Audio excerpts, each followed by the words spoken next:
Good morning mga toto. Yan na, kagising ko lang. Literal, nakakagising ko lang. So, di pa ako napagilamos. Oras po natin ay 7:19 ng umaga. Yan, so, si Lola po ay maaga nagluluto.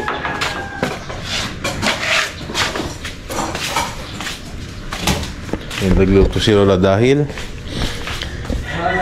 simula kahapon nag-start po si Lola ng magbenta ng ng lutong ulam. Pulutok.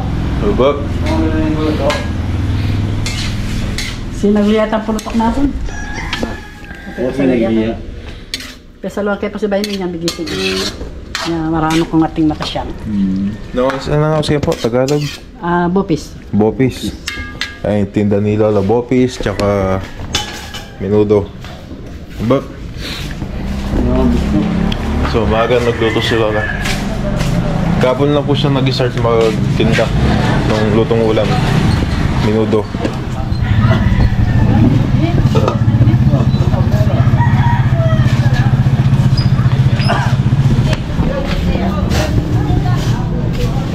Tapos may gulay siya ngayon.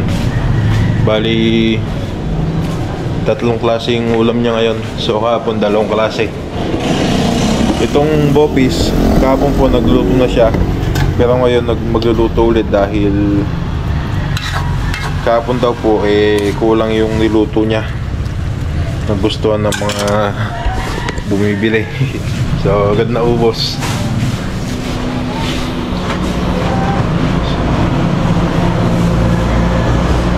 So mga toto, so mag-iilamos lang ako. Tapos toothbrush. So balikan ko yung mamaya. Yeah, kape muna tayo. Tapos pagkatapos natin mag-kape, tigil tayo kung anong pwede natin gawin ngayong araw.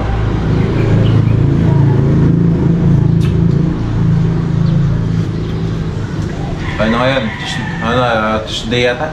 Hindi ko alam anong araw eh.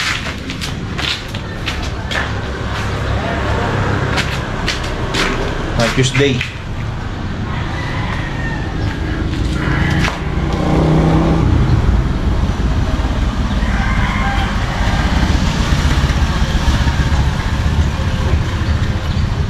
Ay, shoutout tayo habang nagkakape. Shoutout natin yung mga nag-comment sa vlog natin nung umakyat tayo sa 14 station. Kaya sabi niyo pa yung yung Station of the Cross. Tapos yung pinuntahan natin na cabin. Shoutout tayo. Shoutout po kay Tita Yolanda Santiago, Tita AJ Travers, Tita Natalie Puentevela, Tita Elena Cabigaw, Tita Aurora Bautista,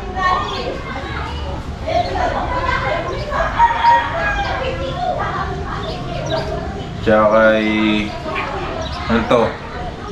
Artist Try. Shoutout po. Mikey Josh, shoutout. Nono Seratu Green, shoutout.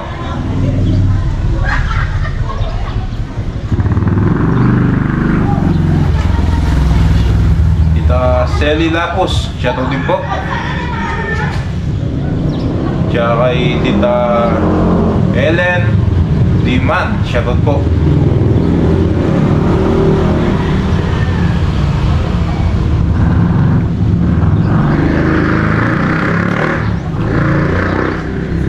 Shoutout din po kay Tita o Tito Ronda Samson.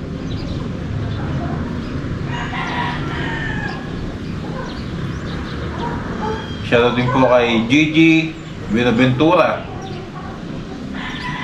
Filipina Sunga, shoutout po. Kay Tita Purification Anderson, shoutout po. Kay Tita Mirna, shoutout din po. Shoutout din po kay Moltz de la Cruz. Tita Jocelyn Cruz, shoutout po. Shoutout din po kay Lovin Mikey. Shoutout din po kay Tita Berlin Coazon. Shoutout din po kay mga Katuligs. Rela Cruz, shoutout po.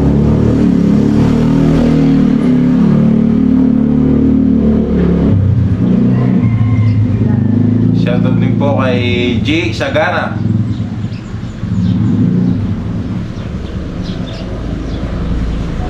Yan, shoutout po sa inyo. Tabi po tayo. So, mag-alas 8 na. 7:56.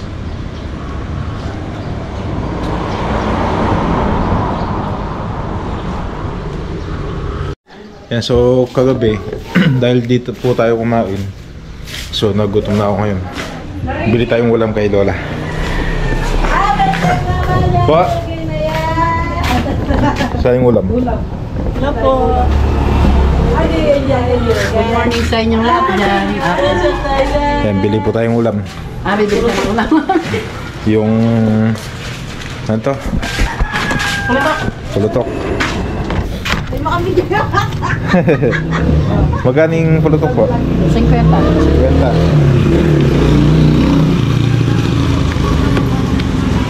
Binamano. Kayo po, menay pa. Ito yung ulam natin. So ano po ito? 50 pesos. Ganyan po talaga mga serving ngayon kasi medyo mataas na yung mga bilihin. So ito po ay baga ng baboy yung gamit ni Lola. Tapos si tita po ay nakauwi kahapon. Meron siyang dalang maraming mais galing sa Pangasinan. Ito yung mga paninda po nila sa Pangasinan, mais. So nagdala siya.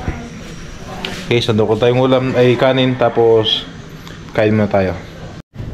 Yan, umagaan muna. Bago ang lahat, umagaan muna. Pagkatapos ng kape, umagaan. Ulam natin bopis. Paninda ni Lola. Tingnan mo natin yung bopis nang walang kanin.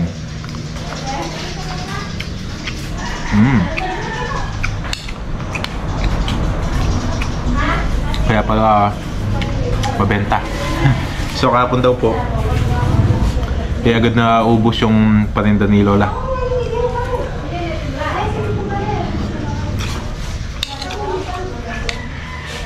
Kahapon daw ay nakapagluto na si Lola ng alas 10 ng umaga. Tapos pagdating ng 11, ubos na yung paninda niya. So kahapon po sa yung paninda ni Lola ay ito po, bopis tsaka ginisang opo. So ngayon yung bopis, yung minudo, tsaka sana yung gulay kasi yung gulay wala pa. May inutusan po si Lola na bumili ng gulay, so wala pa, di pa nakarating.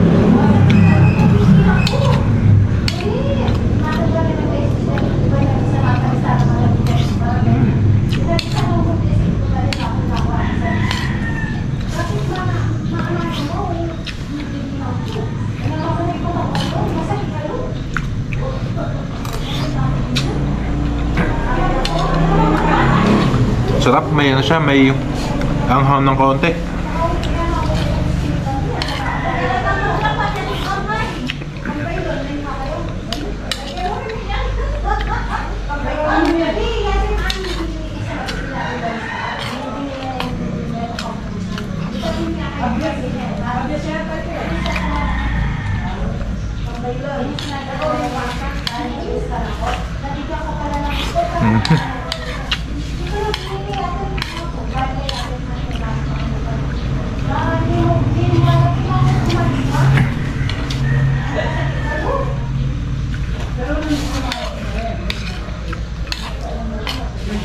So maaga po ako nagising ngayon. Sa totoo lang, maaga ako nagising ngayon. Kagabi po kasi, yun medyo siyana ko dito sa bahay. Mga kaibigan ko, yan, pumasyal. Nagkatagayan naman ng kaunti. Magkainuman. Tapos, ang akala ko ngayong umaga, yung kapatid ko po kasi na si Jefferson ay nagtitraining na sa exact school. Sa may barko, sa Kamba. Sa college. Nagtitraining siya. So, akala ko mahatid ko ngayong umaga. Mas maaga pa lang pumapasok yun.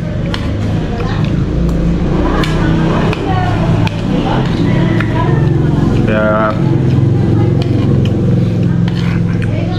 binigyan ko na lang ng baon. Tsaka pa masahe. Ano na po siya eh. Ang kinukuha niyang course ay computer engineering po. Ang kinukuha ni Jefferson, yung kapatid ko. So ano siya, grade 12 ngayon. Kaya tas nag-ano sila, nagtitraining na. Next year college na si Jefferson.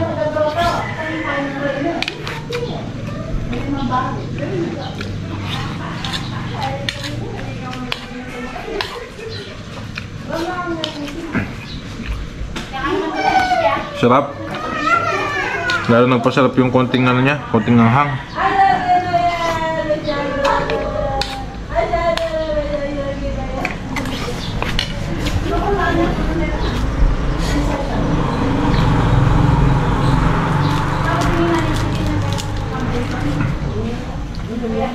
Yun o, siriwa-siriwa yung mga mais o. Yun o, kulay puti, yung mais.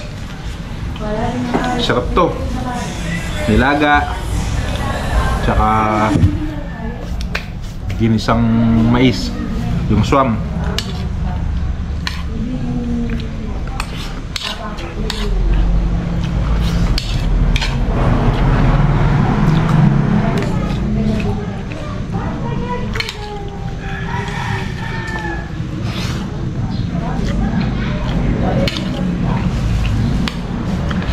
Yung mga katoto, kain lang muna ako.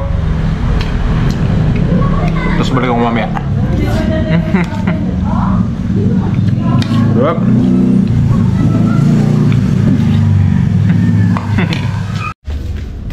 So tingnan natin yung panindang ulam ni Lola. Dahil pa po, hindi tayo? Ha? Dahil pa? Oo, dahil pa naman. Hindi pa naman. Yung gulay, huli na nakarating, di na nailuto ni Lola. Bukas na lang daw po. Ito yung luto.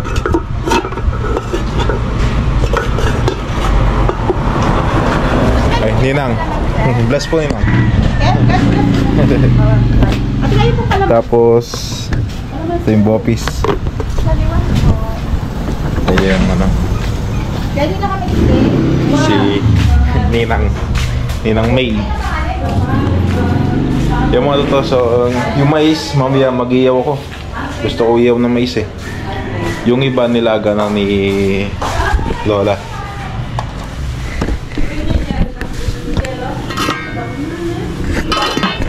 Yan na, ilaga na. So tayo mamaya, iyaw naman. Hindi ko alam ang gagawin ngayon eh. Hindi ko pwedeng gawin. Yung vlog natin ngayon ano, tungkol sa yun, yung paninda ni Lola. Tsaka kung ano yung gagawin natin ngayong buong araw. Gusto kong pumasyal, gusto kong lumibot, tumingin ng mga magagandang tanawin. Kaso tinatamad akong magmotor.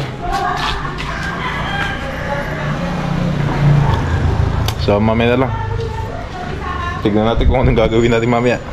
Pero syempre yung ano, ihawin natin. Hanapin ko lang yung ihawin ko dito kung nasaan na. Hindi ko makita yun eh. Ilang araw ko nang tinitignan yan.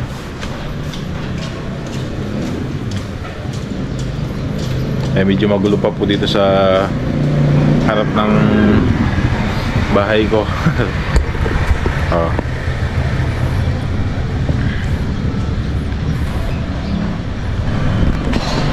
Yung ito, so mamaya ulit. Hanapin ko lang yung ihawin natin, tapos mag-ihaw tayo ng mais. Uy. Di ko mahanap yung ihawan eh. Kaya itong nilaga na lang kainin natin. Uy, ganda. Ganda na mais oh.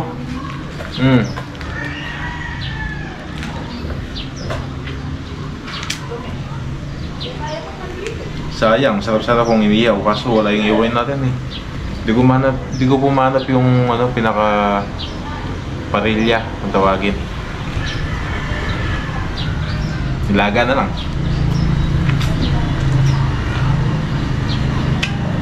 Sarap. Dala po ito ni tita. Galing Pangasinan.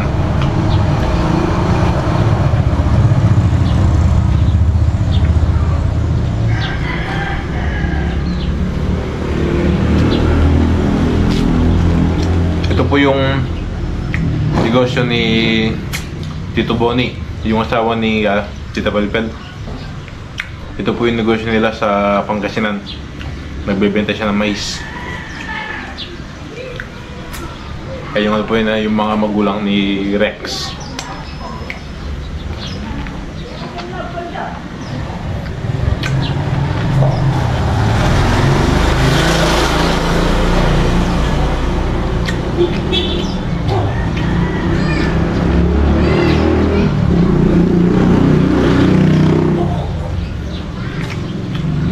Sarap.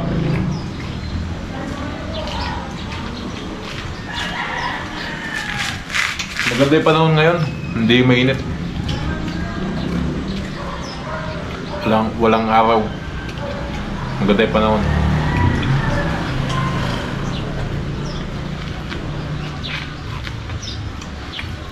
Ganyan sa panahon na nun, masarap mag-rides, magbiyahe. Kaso, kakatamad magmaneho eh.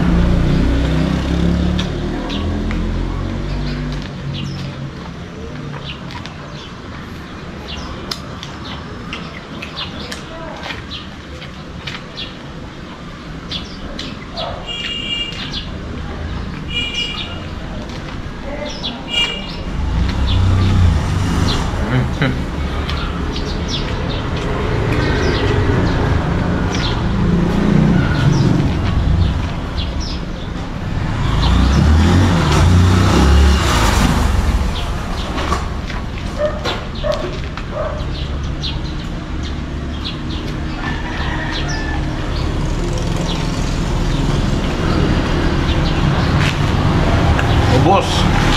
Sarap. So, biglang umulan. Nakatambay ako dito sa lapis sa gate. Umuulan. Ayun o.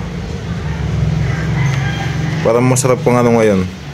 Sopas. Luto kaya tayo. Sopas. Biglang umulan eh. Lumamig yung panahon. Kaya pala walang araw. Kasi may ulan. Pag walang araw, may ulan, ganun.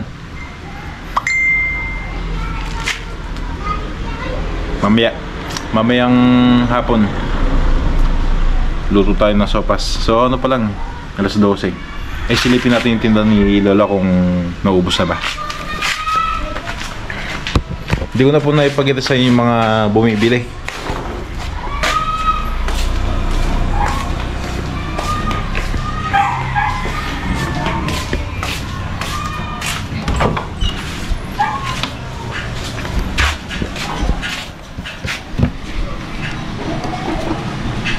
Uy, wala na, minudo. Ito marami pa, bopis. So kaka-bopis kahapon. Nakatapos lang mag-bopis. Yung mga tao syempre di naman araw-araw ay bopis yung ulam. Paiba-iba din. Kanya po yung taga-minudo ngayon, Tipalpal. Magkanya po yun eh. So may isang order pa na minudo. Tignan lang yung ulam natin. Bilhin natin. Kunin natin pa. Kuna ko din po yung ingay.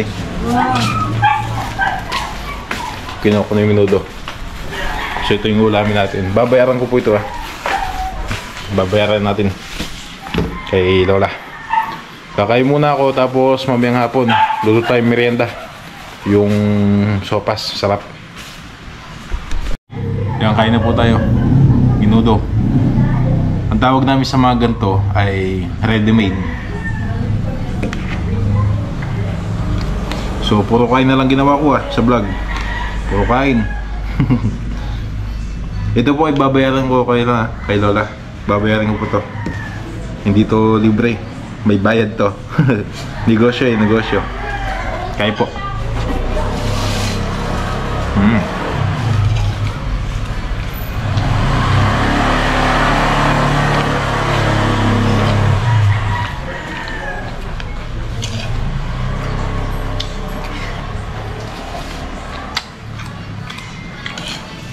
Sarap.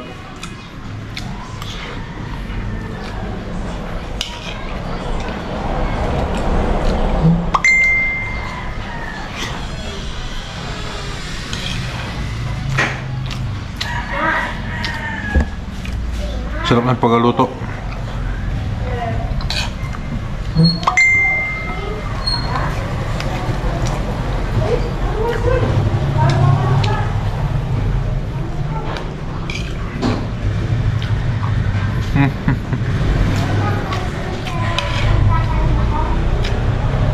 Okay mga tatas, so baka hindi na po matutuloy yung binabalak natin na magluto na sopas.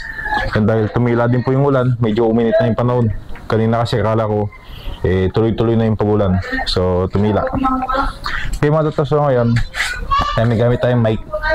Pasensya na po kung nag-iba na naman yung boses natin sa video. Yan na, dahil kung ito mga tatas, hindi ko pa po naisabi sa inyo, hindi ko pa po naipaalam sa inyo, at hindi nyo din po alam na si Lola ay dating OFW. So wag tatanong tayo kay Lola tungkol sa mga karanasan niya bilang isang OFW. Kaya punta natin si Lola. Okay, nandito tayo ngayon sa tindahan, kasama natin si Lola. Ayan, so po yung muna, yung mga paninda niyo pong ulam, kamusta? Oh, okay naman. Naubos Kaya po lang nagre-request sila ng ibang putahe. Nag-request ng ibang putahe. Ano pong putahe yung gustong? Ang gusto nila, yung sisig daw at saka dinuguan. Dinuguan, tsaka sisig na Kung pwede, baboy. Ganon. baboy. Kaya lang, ikaw magluluto nun dahil hindi sa akin yan. Maririnig ng mga ka-relation ko.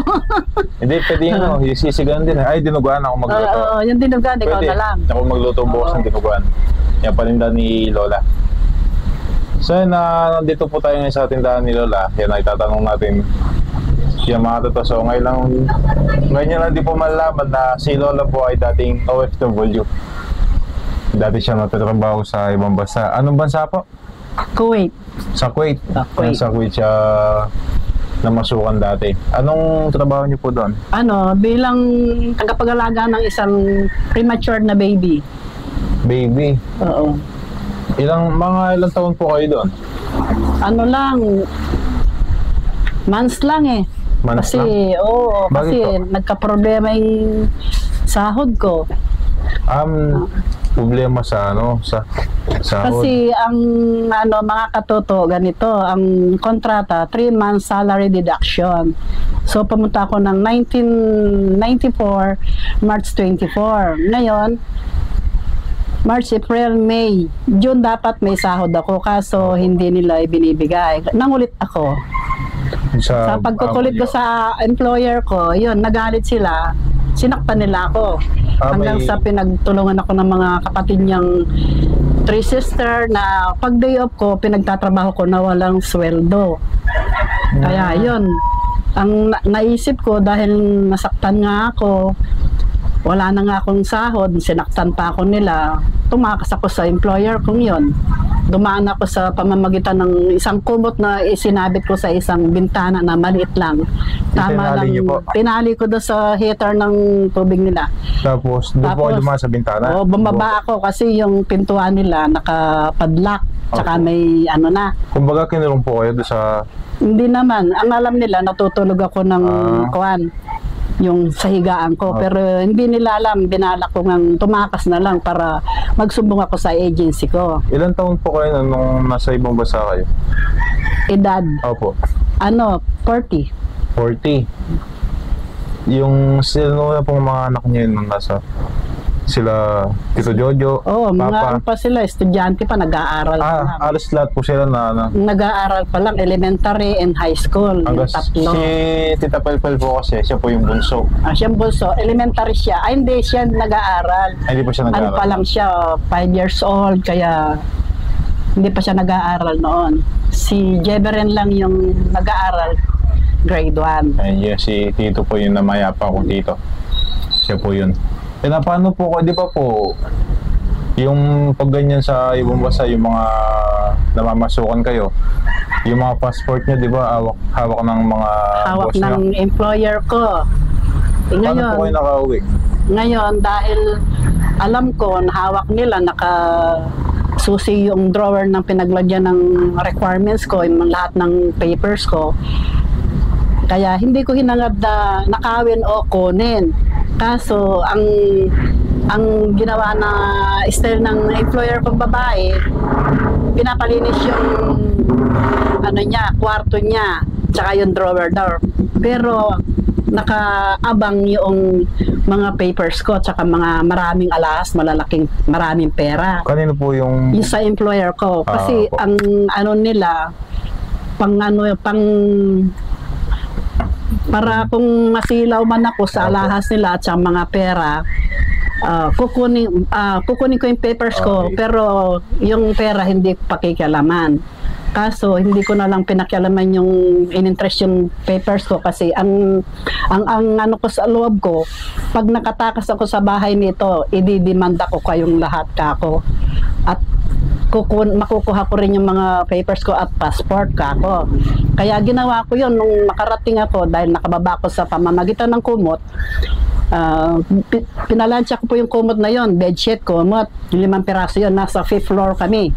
Napakaliit ng tao pagka nasa itaas ako, tatanawin ko sa baba, parang mga asong naglalakad, yung mga Arabo, pero matataas sila. Sa sobrang taas, lumiit yung mga tao. Pero ganun man nakakatoto, hindi ako nagdalawang isip or natakot, ninervyos, hindi. Basta ginawa ko yung kaya ko, the best ko, para makatakas ako sa bahay na yon. Para ipaglaban ko yung kaapihan ko sa mga employer. Kasi nga, binugbog nila ako dahil sa pangungulit ko. Sabi ko, hindi naman ako Carabao para pumunta doon na walang sweldo. Gumastos ako mula sa Pinas kako para makarating ng abroad. Pagkatapos, pagdating dito, wala akong sahod. Hindi pwede sa akin yun. Ngayon, ang ginawa ko, pumunta ko ng Philippine Embassy, nagsumbong ako. Pinakita ko sa kanila yung mga pasako sa katawan. Pinicturan nila. Katibayan, binugbog ako ng employer ko, hindi lang employer, pati yung mga kapatid ng employer, dahil sa pangungulit ko sa sweldo ko. Ngayon, gumawa agad ng reaction or kung yung mga sa Philippine Embassy para ipatawag yung employer ko. Kaya yun po ang nangyari, mga katuto. Pumunta yung mga pulis sa bahay ng naging employer ko, pinatawag siya. Nung dumating siya doon, ibang tao yung nagpakilalang employer ko. Sabi ko, ibang tao siya, sundalo, ay may suot siyang pang colonel at saka may baril, may security siya, may ano. Ang ginawa nila katoto ganito. Tinatakot nila ako. Ang sabi, sumama daw ako sa bahay nila dahil hindi pa ako finish contract sa trabaho ko. Opo. Sabi ko, ba't ako sasama? Hindi ko kayo kilala. Ngayon ko lang kayo nakita. Opo. Sa wikang English, kahit pa English, sampling English lang, naintindihan naman ng mga employer na yun nga ang naging dahilan ko kaya ako tumakas sa bahay ng employer ko. Ngayon, ang naging kaso po noon, katoto, ganito. Every day, pumupunta kami ng justice sa mga justice sa abroad. Opo. sa lugar ng Kuwait. Pumupunta kami doon para ipagtanggol yung naging karanasan ko at sa yung pang-aapi sa akin. Dala-dala nila yung picture ko, whole body, puno ako ng bugbog. Pasa. Lahat. May ginawa pa sila mga katoto, ganito. Ikinulong ko sa isang bathroom. Tapos pinuno ng tubig yung bathroom. Meron silang sinindi sa labas na kumulo yung tubig. Kaya sa takot ko, doon na yung katapusan ko. Pero hindi pa rin, nanalangin pa rin ako sa Diyos na sana, ikaw, Panginoon, sabi ko, ikaw na lang po ang pag-asa ko. Sabi ko, kung kailangan pa ako, iligtas mo po ako, Panginoon. Yun po ang hiling. Wala nang iba ka ako. Dahil hindi ako nagtrabaho doon para magpaapi o magpabugbog. Nagtrabaho ko para kumita. Ngayon, ang ginawa nila makatoto ganito. Pumasok sila sa bathroom, hawak yung dalawang kamay at saka yung ulo ko, inilublob ako. Nung nilublob niya ako, hindi ako makahinga sa loob ng tubig. Ginawa ko mga katoto, ganito. Kunyari ka ako, sa ko, para hintuan nila yung paglublob nila sa akin sa tubig. Kunyari, hindi na ako humihinga. Nagkunyari akong patay. Pero sa totoo lang, kunyari lang yon para lang huminto sila. Tumigil na. Nung hinintuan nila ako, katoto, inalsa nila ako sa tubig. Ibinagsak sa tiles.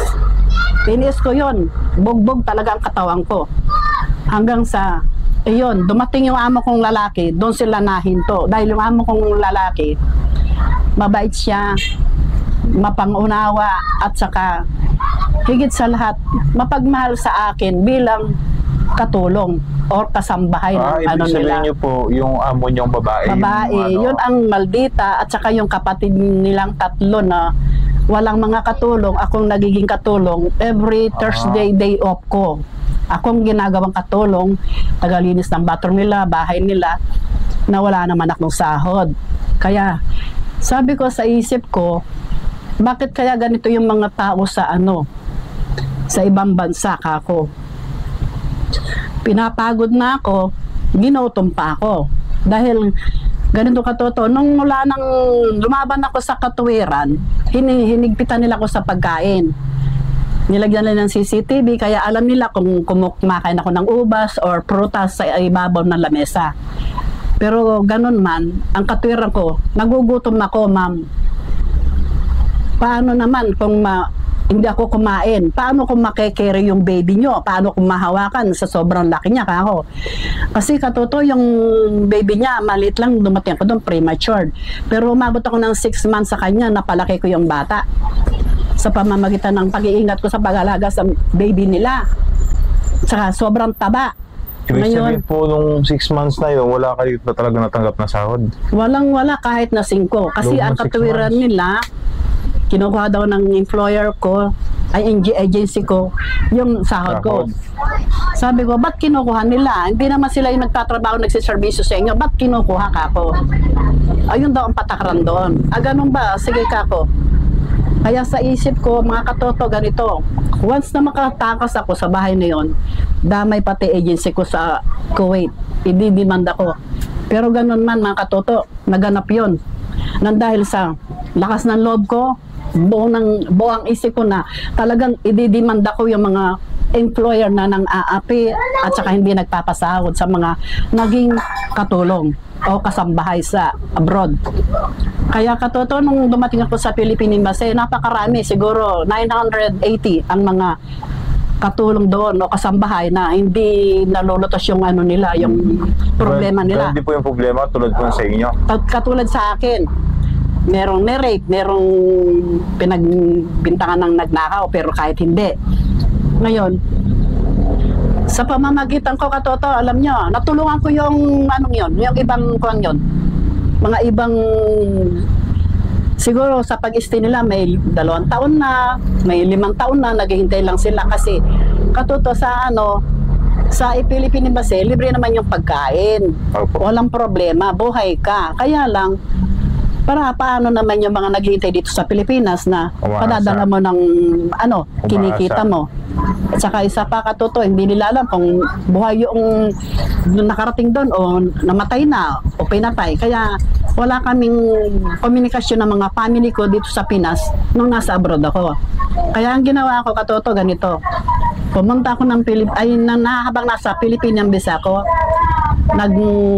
kumunta ako sa Malacanang. Hindi ko rin alam, mga Katoto, bakit na-memorize ko yung number ng Malacanang. Pero wag na po natin sasabihin sa vlog yung number ng ano. Hindi ko naman nasabihin. O, sige. Ngayon, nung nakontak ko yon, dahil narin nila yung kalagayan namin, marami kaming Pilipino dito sa Kuwait. Nandito kami sa Philippine Embassy, nakakulong.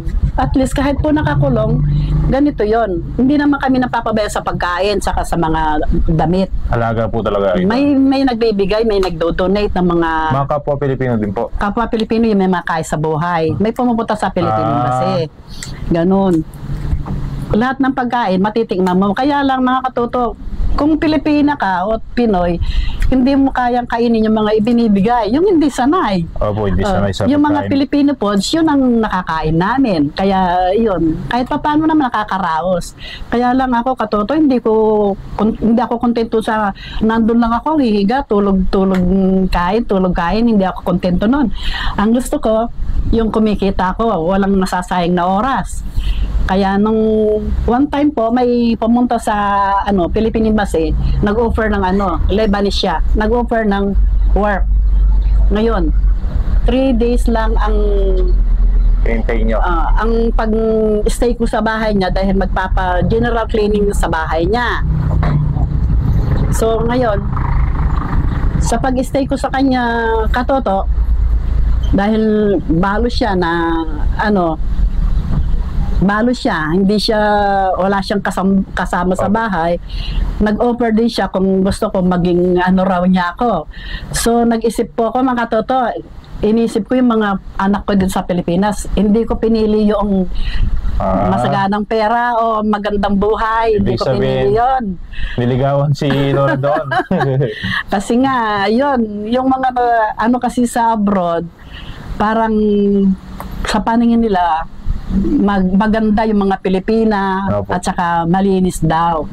Sabi ko, sir, kako, pumunta ako dito para maghanap buhay, hindi mag-asawa kako. Kaya yun, pagkatapos ng 3 days, mga Katoto, binalik na ako sa Pilipinas Embassy. Kasi nung kinuha ko nung Lebanese na yon, pinagpaalam ako sa pinakamataas sa Philippine Embassy, yung nag-aalaga sa amin na within 3 days, sabi niya, ibabalik ko si Jovita Malyari. Kaya asahan niyo po, makakabalik siya ng buhay or buo. Wala siyang sabi. Pero ang totoo niyang, Katoto, gustong-gusto sa akin nun dahil balo nga siya. May isa siyang anak. May sariling bahay, up and down. Kaya lang, nagdalawang isip ko. Ala na. Sabi ko, sa isip ko, ay, parang di ako sa pag-aasawa kung pera lang hahabulin ko kako. Gusto ko kasi, mga Katoto, yung padadala kong pera, kung kumita man ako, galing sa pinagpawisan ko. Yun ang gusto ko. Dahil masarap sa pakiramdam pagka galing sa pinagpawisan. Kaya nung time na yon, nung may dumating na yun nga, nagkunyarian naman na employer ko daw. Sabi ko sa Philippine Embassy, ma'am, sir, kako, lang yan, patibong lang yan, kako. Ang sabi, nangangailangan daw sila ng katulong or kasambahay, mag-asawa sila, wala silang anak. Gusto, ako yung napili. Napakarami namin. Kulang 980 kami. Bakit ako yung napili? Ngayon pala, dahil hindi naman ako pumayag sa 2 doktor na yan, nagkukunya rin doktor sila. Ngayon pala, ginamit siya ng employer kong babae. Kinontsaba siya para makuha nila ako. Pero kung madali ako masilaw sa mga offer or pera, sasama po kayo doon? Sasama ako doon. Dahil tinataasan nila yung sahod ko, tinanong kasi nila kung magkano yung sahod ko sa pinakasang kong employer. Sinabi ko, ganun lang. Maliit lang. Dodoblihin ko. Gusto mo? Sabi sa akin. Gustuhin mo siguro kasi mas malaki yung papasahod ko. Sabi ko, sir, hindi ako humahangad ng malaking sahod ka ako. Ang gusto ko, yung tinatrato akong tao.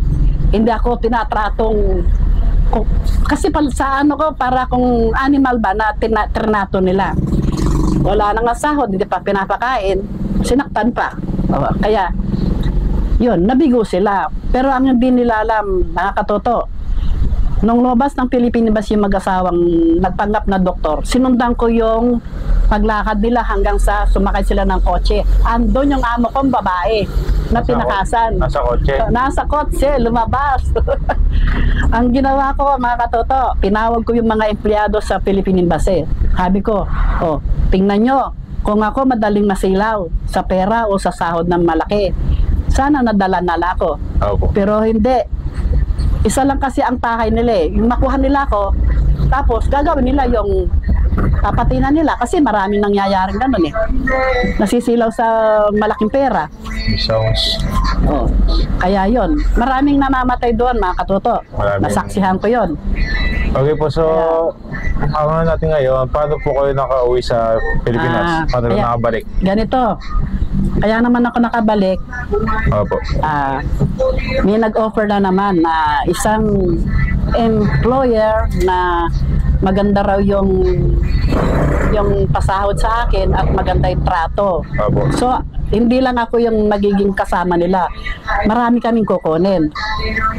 Pero ang sabi ko sa nila, ayaw ko nang magtrabaho. Sabi ko, ang gusto ko po, makauwi ako ng Pilipinas kahit wala akong dala-dalang pera kako. So, ang nangyari, dahil hindi naman pwedeng paulit-ulit yung mga employer na lalo na Arabo siya, pinagpili na lang nila ako. Ang tanong sa akin, go Philippines, go to work. Yon ang tanong sa akin. Pinili ko, binagsak ko yung kamay ko, go to Philippines, sabi ko. Kaya yon, isang sagot lang, isang tanong, isang sagot. Kaya yun ang nangyari. Pinili ko yung Go Philippines, ibinili ako ng ticket. Noong... Sila pong... Hindi, yung employer kong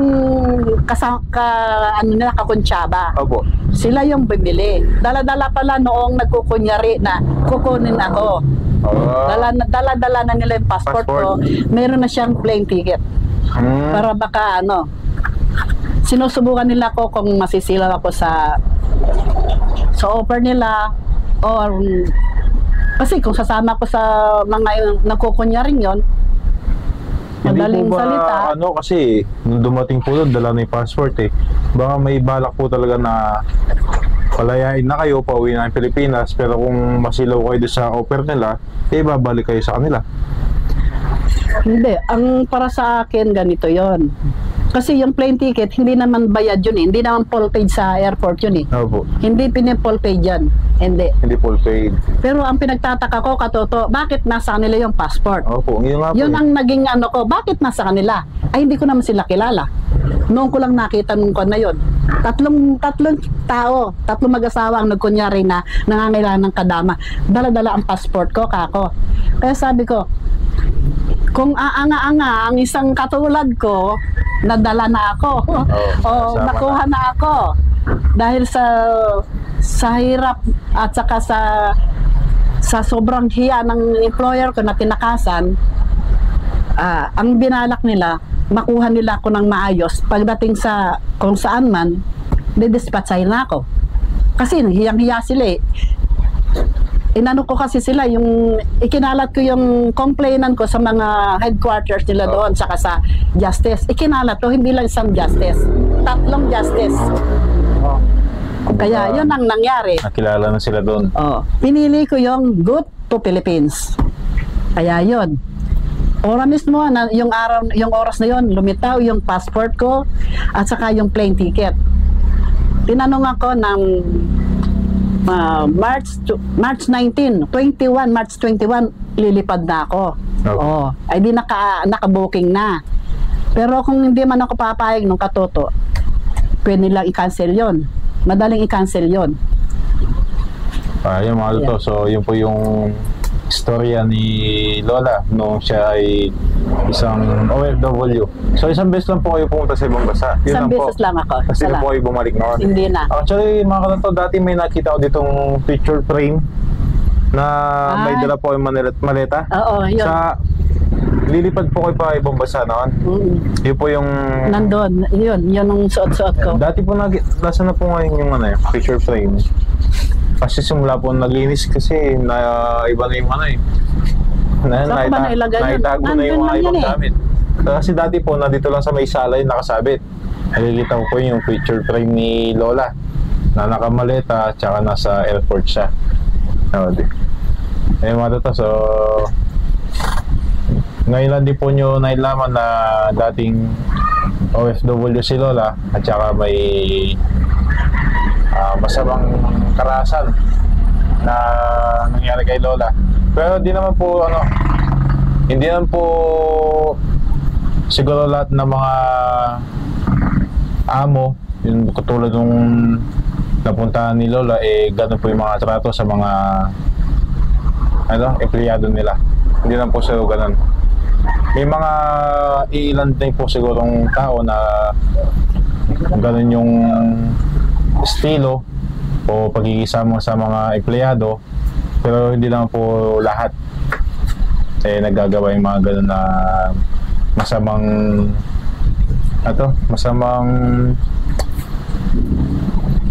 pagtanggap sa empleyado, ganun. Okay mga to, so hanggang doon na lang muna, wala na pong ibang istorya sa ibang bansa nun. Yun na lang po.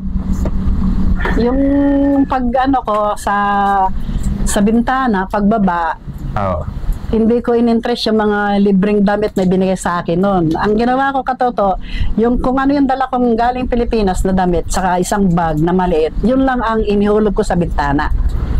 Dahil hindi ako interesado sa mga damit nilang pinamigay, kung ano-ano yon. Iniwan ko lahat yon. Kaya yung mga gamit yun talaga. Ang iniisip ko, once na makarating ako ng Philippine Embassy, ire-reclam sila lahat. At saka sasabihin ko rin na yung drawer ng amo kong babae, kunyari pinalinis pero naka-open. Pinakita sa akin yung susi niya na I bring my case, sabi niya ganon. You clean my room and my cabinet, sabi. Yes ma'am, sabi ko, pero hindi. Kinutuban na ako, kinabahan ako, sabi ko, patibong ito kako. Bakit? Andun yung papers ko, andun yung maraming alahas, at saka maraming pera, dinar, sabi ko, ang kapal. Patibong. Kaya sabi ko, hindi ako ganitong madaling masilaw or interesado, hindi. Kasi ang gusto ko, yung perang tatanggapin ko at padadala ko sa pamilya ko, pinaghirapan ko. Yun ang gusto kong mangyari. Kaya pinaglaban ko yun. Nanalo naman ako dahil sa lakas ng loob ko at yun din. May tapang ako sa katuwiran. Kaya yun. Okay, so yun po mga totoo. Ngayon alam niyo na po kung ano po yung pinagdaan ni Lola noong nasa ibang bansa siya. Anong taon po ulit yan? 1994. 1994. Natapos yung 1993 gera sa Kuwait. Pagkatapos nun, marami silang kinuhang mga kasambahay. Kaya madali akong nakarating doon. 1 month lang akong nag-apply. Dito na po kayo, ano? Dito na nandito na ako. Tatanong ko lang kay Lola. Anong taon po kayo dumating dito sa Pampanga? 1996. 1996. 1994, nasa ibang... yung nakilala nyo si Papang. 1976. 1976, nagkilala kayo ni Lolo. So po kayo... Sa Baguio. Kasi namamasukan ako sa isang parlor at saka sa isang... Pagkatapos sa parlor, parlor ang pinapasukan ko, nag-aaral ako. Paggabi naman, sa tailoring shop. Bali, dalawa yung course ang kinukuha ko.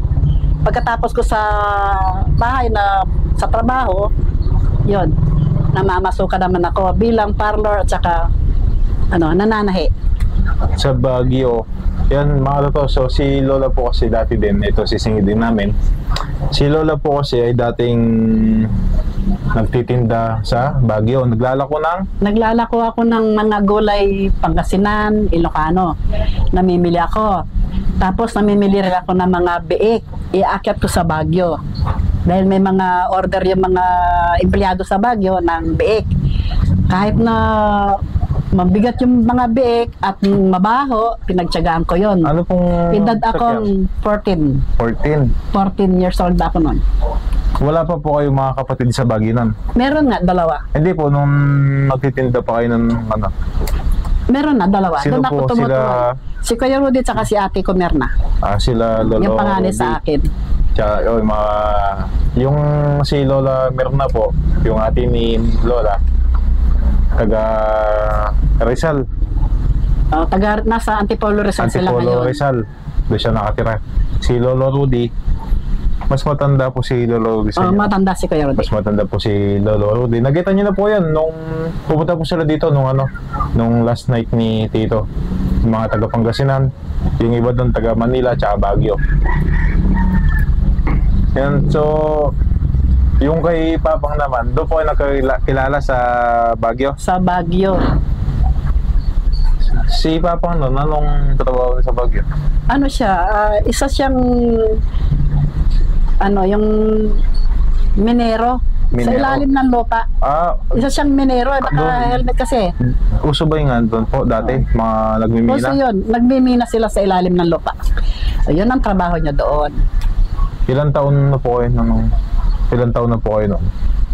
Edad. Nung nagkakilala kayo ni Papa? 18. 18. Tapos, nagkasama kayo.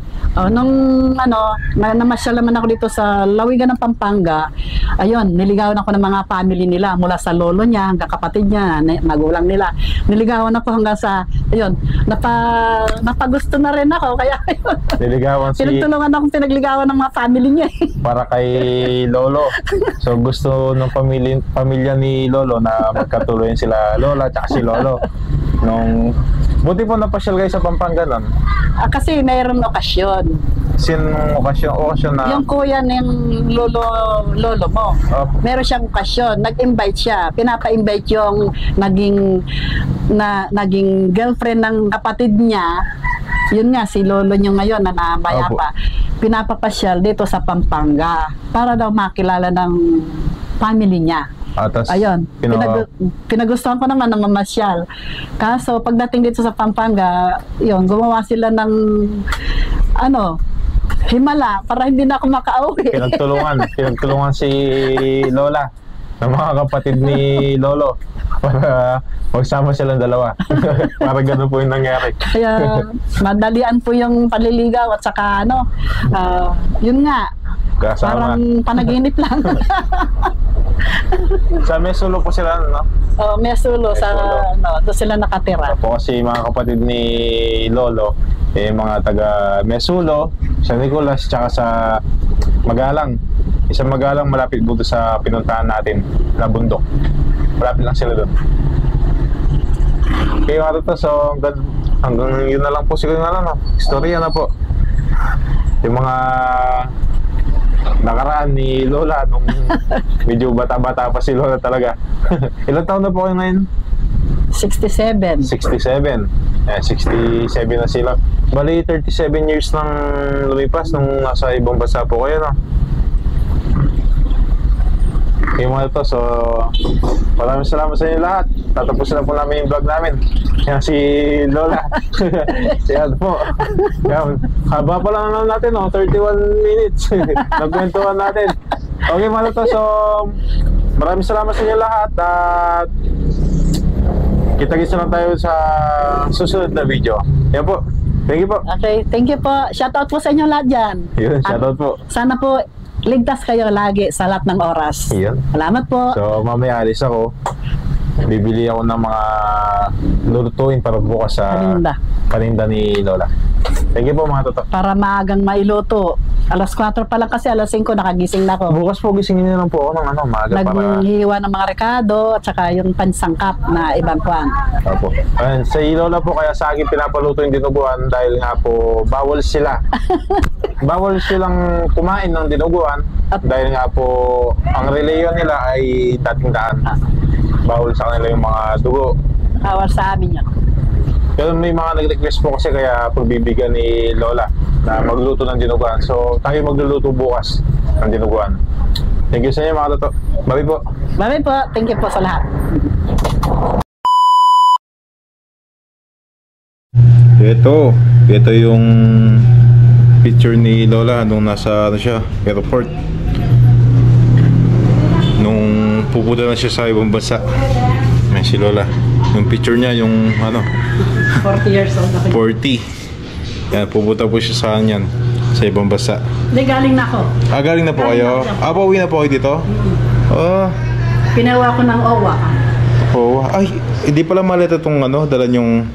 May malit ako, nasa ano pa yung rolling pan. Kukunin ko pa lang. Ito po. Yung Hungary. Opo, ito mga katoto. Itong box na to ay nandyan pa hanggang ngayon. Nandyan. Nandyan pa po. May laman lang na mga iba't ibang gamit. Yung tingnan natin. Subukan ko pong ipakita sa inyo. Kung nakita niyo po yung nasa picture, ito po yung box na yun. Ito. Hanggang ngayon. May laman lang na iba't ibang gamit. Yung maletang malaki, nasira na kasi kinain ng daga. Opo. Okay mga to. Tinapon na. Okay, thank you.